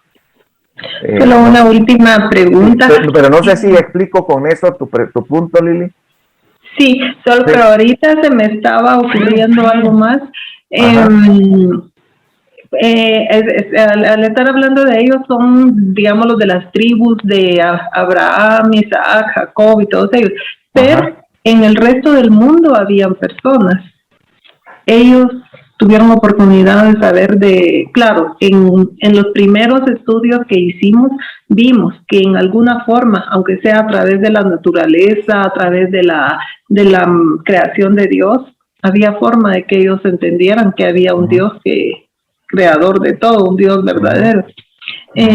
¿Será posible que sean salvos ellos en alguna forma? Por ejemplo, se sabe de civilizaciones como la de Grecia, la de Roma, la de Turquía, que son pues de miles y miles de años atrás. Bueno, voy a tratar de explicártelo de la mejor manera, Lili. El primer punto, mis hermanas, que tenemos que saber es que nosotros somos salvos porque Dios nos buscó. O sea, el que toma la iniciativa para salvar su creación es Dios. Desde esa perspectiva, podemos decir que Dios ha buscado a toda la humanidad para ser salva.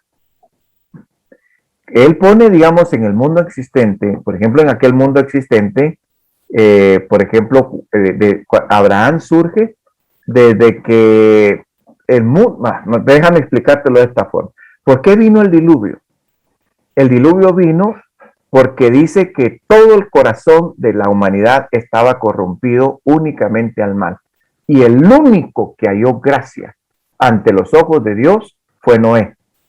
Y la familia de Noé entró de chiripa, porque no dice que la familia haya tomado gracia delante de los ojos de Dios. Fue Noé únicamente, el único. Bueno, de Noé para esta parte se vuelve nuevamente a poblar la tierra en 3 líneas de los 3 hijos de Noé. La línea de Sem, Cam y Jafet. Entonces Sem es el que trae la línea de fe porque es el que creyó. Siempre Dios ha basado su mensaje en la gente que le cree, en la gente que acepta su mensaje. Entonces, el que no cree es Cam, que de alguna manera lo expresa y lo representa en lo que fue que vio la desnudez de su padre, tiene la maldición, digamos, de Noé ahí, y de ahí se desarrollan 2 líneas, la que no es de fe y la que es de fe. Pero la que se quiere salvar, por ejemplo, de los hijos de Cam, tienen que adoptar la fe de Sem, porque fue a Sem que Dios le dio las instrucciones de cómo debían de comportarse las ofrendas y todo el planteamiento de vida. Quien aceptaba ese mensaje se salvaba y quien lo rechazaba pues se perdía. Siempre la salvación y la condenación tienen que ver con la aceptación de la provisión de Dios para la humanidad, y la condenación tiene que ver con su rechazo.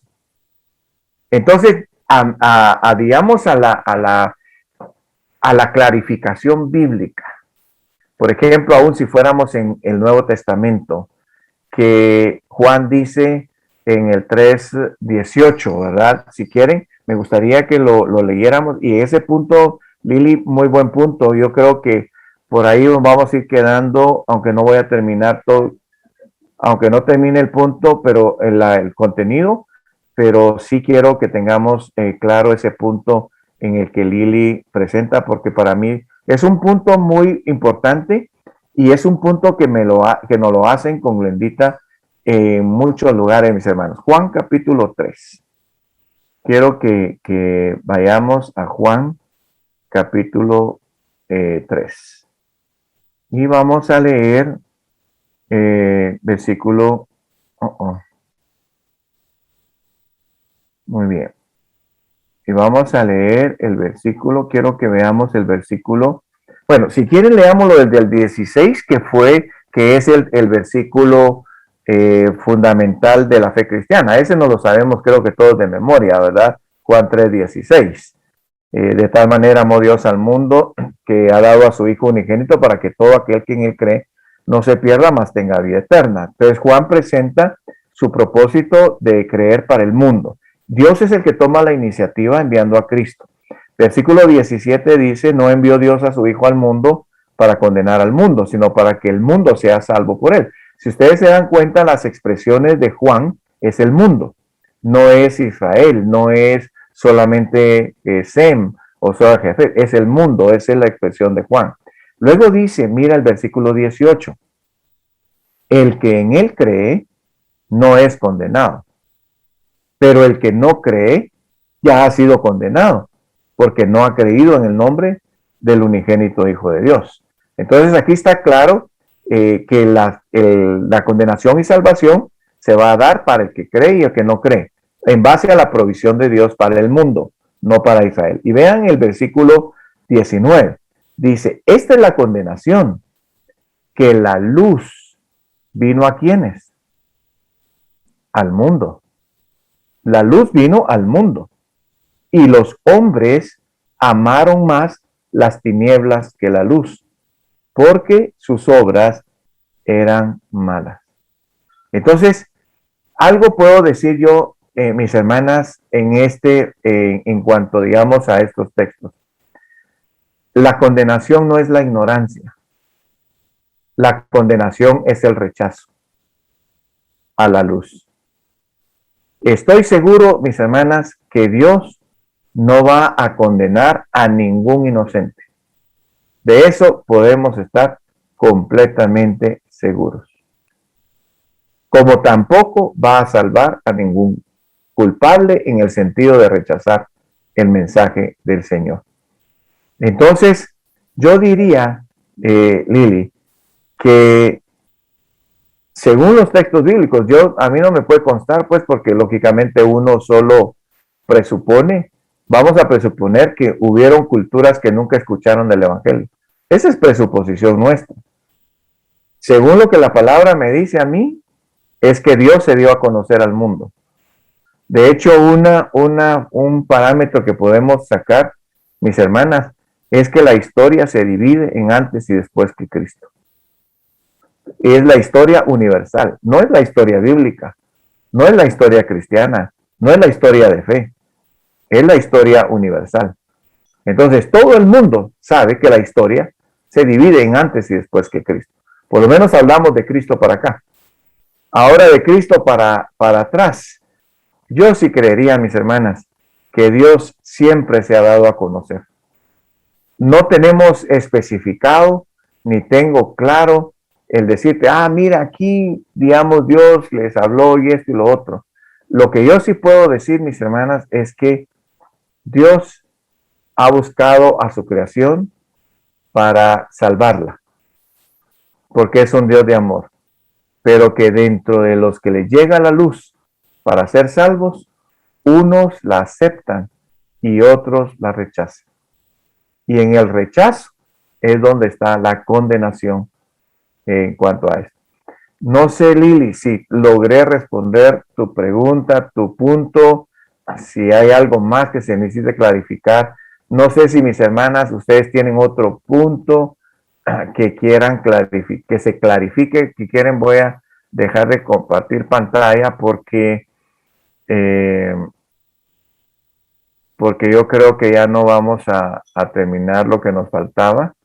Déjenme ver aquí, muy bien. Y déjenme ver acá. Stop share. Ok, ahí estamos. Muy bien. Bueno, quiero que me retroalimenten, mis hermanas, si me pude hacer entender esta tarde con toda la información que les puse, digamos, ahí, ¿verdad? Quiero que me retroalimenten, por favor, y si hay algo que necesitemos todavía ampliar, clarificar o aclarar, pues yo estoy en toda la disposición de poder hacerlo. A ver, ¿qué comentarios tenemos? A ver, Lili, perdón, Chiqui. Bueno, sugerirle a todas que volvamos a oír la enseñanza, que creo que nos va a servir mucho para ir tomando notas y revisarlo, ¿verdad? Uh-huh. Bueno, y otro, que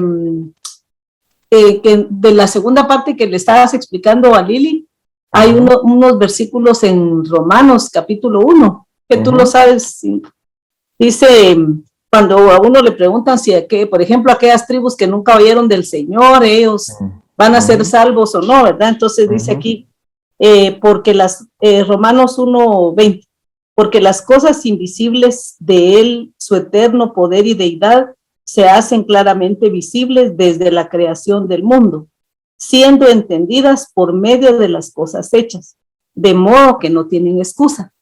O sea que la misma creación nos habla de que hay un Dios, y que entonces este versículo nos aclara que la misma naturaleza muestra que hay un Dios que hizo todo, ¿verdad? Y que nosotros tenemos que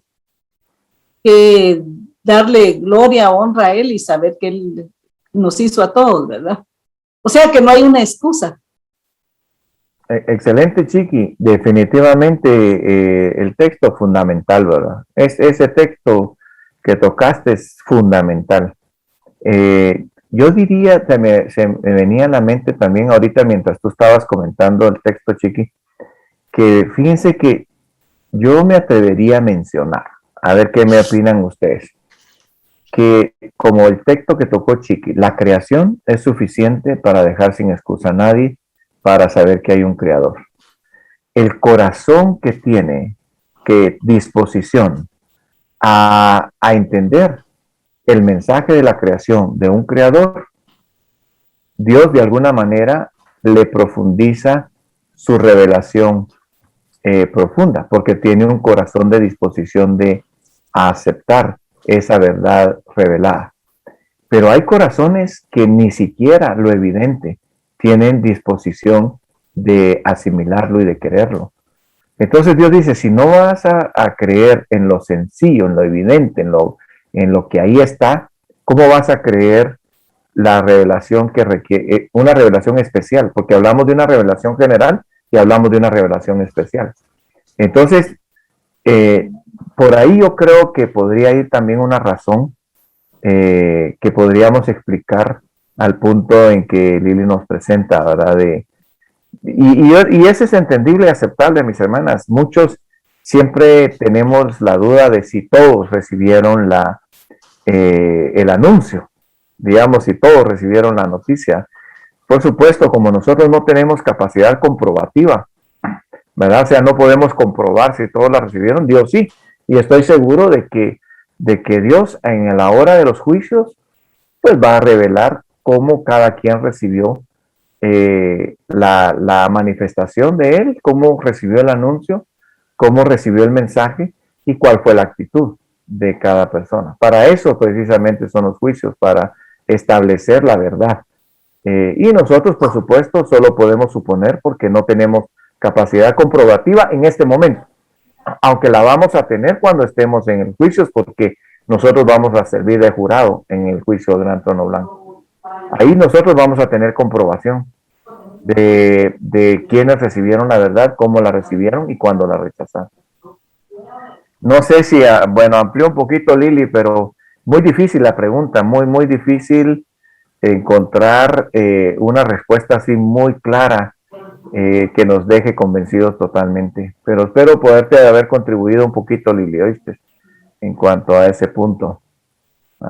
Ahí sí que la misericordia de Dios, ¿verdad? Porque A nosotros nos pasó que veníamos de Ghana y llegamos a un lugar donde ya estamos cerca de la capital y es un pueblo donde llegan gente de ONG y sí hay gente blanca. Entonces, en nuestro grupo iba un muchacho, un arquitecto muy, muy preparado y que habla varios idiomas. Y él decidió ir a hablar con un grupito que estaba ahí de jóvenes y les empezó a hablar y les preguntó, se presentó y todo, y le dijeron, ¿y ustedes qué andan haciendo? Con quienes habló eran de Bélgica, eran de Europa. Entonces les dijo, pues nosotros fuimos al norte donde no hay cristianismo a hablarles de la Biblia. Y se admiraron todo, y ustedes todavía creen en la Biblia, si eso es obsoleto. Entonces alguien le dijo, si son del tercer mundo de Centroamérica, ¿con qué razón? Solo le voy a poner algo a mi batería. Entonces sí, o sea, esa gente no cree para nada en el Señor, ¿verdad? Y cómo ellos van a recibir algo, ¿verdad? Pero el ejemplo que tú presentas, Chiqui, no es que ellos no supieran, sí lo sabían, pero menospreciaron el mensaje, ¿verdad? Ahí está. Ya. Sí. No sé si oíste ese último. Sí, oíste ese último que dije. No Chiqui, te oigo. Es que yo me quité el... Es que ya te quitó los audífonos, Chiqui. Ya se perdieron también, ¿verdad? Ay, ahora sí, Chiqui. Ahora sí es que se habían caído los audífonos, se habían perdido. No, lo que yo te estaba diciendo era que el ejemplo que tú pones era que no era que ellos no supieran, porque sí sabían. Lo que pasa es que menospreciaron el mensaje y lo rechazaron. Y lo rechazaron, hay un ejemplo de rechazo. Exacto, hay un ejemplo de rechazo. Entonces ese es el punto. Yo creo que la condenación no es ignorancia, es rechazo. Ese es el rechazo al mensaje de parte de Dios, ¿verdad? Entonces cuando tenemos claro eso, entonces ya no nos preocupan los demás y también nosotros agradecidísimos, mis hermanas, de verdad agradecidísimos con el Señor de que nosotros dijimos que sí al mensaje que se nos llegó a nosotros. Es que yo cuando pienso en eso, de verdad digo, Señor, gracias porque tuve un corazón de decir que sí al mensaje y no fui de los que rechazaron al mensaje, a pesar de que uno pasó sus procesos, pues porque también hubo una etapa en mi vida en que pues no quería yo el evangelio, ¿verdad? A pesar de haber nacido en un hogar cristiano, pues prefería los deleites del mundo, pero hubo un momento en que cuando Dios me confronta, pude recibir, pude decirle que sí al mensaje del Señor y ahora me tiene aquí compartiéndoles esa palabra a ustedes también. Marinita, yo quería opinar algo, creo. Sí, sí, Mari. Sí, yo estaba diciendo, Chiqui, ¿verdad? Y lo que se escucha, que esa gente que no quiere creer, le atribuye a la madre naturaleza, ¿verdad? Y no a Dios. Dicen la madre naturaleza y la madre naturaleza. Entonces ahí es como estar evitando que haya un Dios. Claro, algunos le llaman el universo también, ¿verdad? No, el karma, el universo. Se van poniendo nombres para evitar el hecho de reconocer que hay un ser creador, ¿verdad? De todo lo que existe. Entonces, en los juicios se va a presentar la veracidad del corazón de cada persona. ¿Ok? Bueno, mis hermanas, sí, hermana Lucky.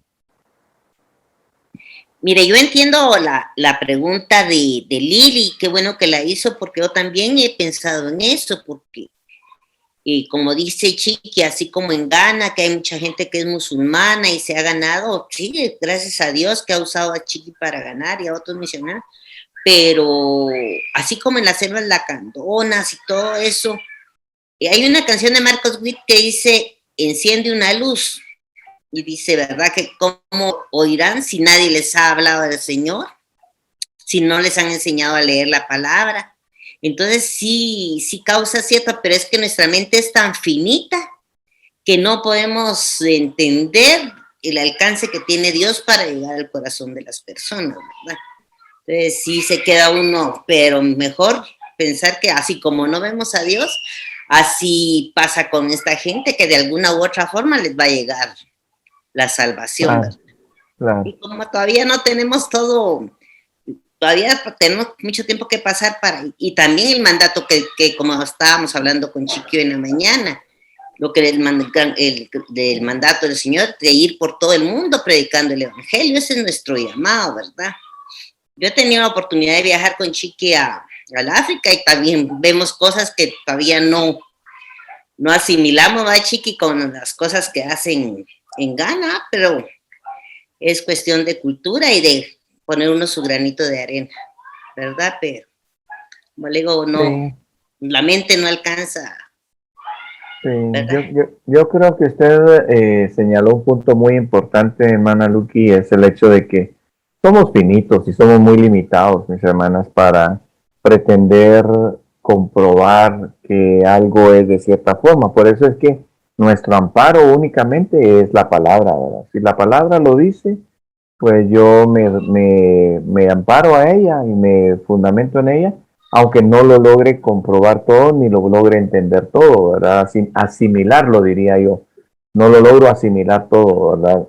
Entonces, por eso es que hacemos esto, ¿verdad? Estos estudios para ir creciendo en esa asimilación de lo que la palabra nos enseña. Y las dudas que todavía no logremos resolver mientras estemos en la tierra, algo sí se las puedo decir, ¿no? Cuando estemos con el Señor, ahí se nos clarifica todo. Amén. Ahí se nos Gracias, clarifica. hermano Tony. Hermana Luque, a ustedes gracias. Hermano, Sí, yo solo esto quiero decir. sí, En el Shena. Salmo, hay varios, el Salmo 97:6 dice, los cielos anunciaron su justicia y todos los pueblos vieron su gloria.